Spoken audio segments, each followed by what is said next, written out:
jiyanim bitta anekdot bor. Qani? Cho'tkista anekdot bor, brat, eshitdingmi? Xullas qarang, mana siz просто baholaysiz 0 dan 10 gacha. Toki real reaksiya bildiring, xo'p? Xullas, eshak bilan ot do'sib qoldi. Shuni ko'chaga chiqdi. Короче, ot aytayapti eshakka, eshak deb, "Davay, yaqin o'rtoq bo'lamiz" deyapti. Так, chotki birga ko'chaga chiqib, aylanib, tuda-suda. Ot aytdi, "Davay endi ertaga sen taklif qilyapman" deyapti.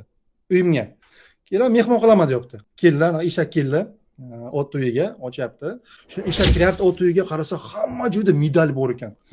Sertifikatlar, qanaqadir. Ertaga endi san uyingga boramiz deyapti eshak. Eshak aytib, "Bo'ldi, lekin kallasida shuni o'ylab, bilan nimani ko'rsataman men otga" deyapti. O'ylab o'tiribdi, o'ylab ketyapti. Bilan nimani ko'rsam, nima qilaman, hech narsam yo'q-ku. Qarasa zoopark chiqdi. Zooparkga kirdi-da, qarasa zebralar turgan ekan. Shuni pulni to'lab zebraning oldiga kirdi. Qatorma-qator qo'ydi hamma zebralarni. O'zi ham takoy o'rtaga turib oladi buni. Rasmga tushdi, oldi, ramkaga oldi, uyga ketdi. Keyingi kun kelyapti. Ot kelyapti eshak uyiga. Qarasam, ramka turgan ekan. Eshak turibdi, zebralar. Biladi, nima u? Nima? Qanaqa rasm ekan bo'lsa, eshak nima deb aytdi bilasizmi? Nima? Avval Juventusda o'ynaganman desa bo'ladimi?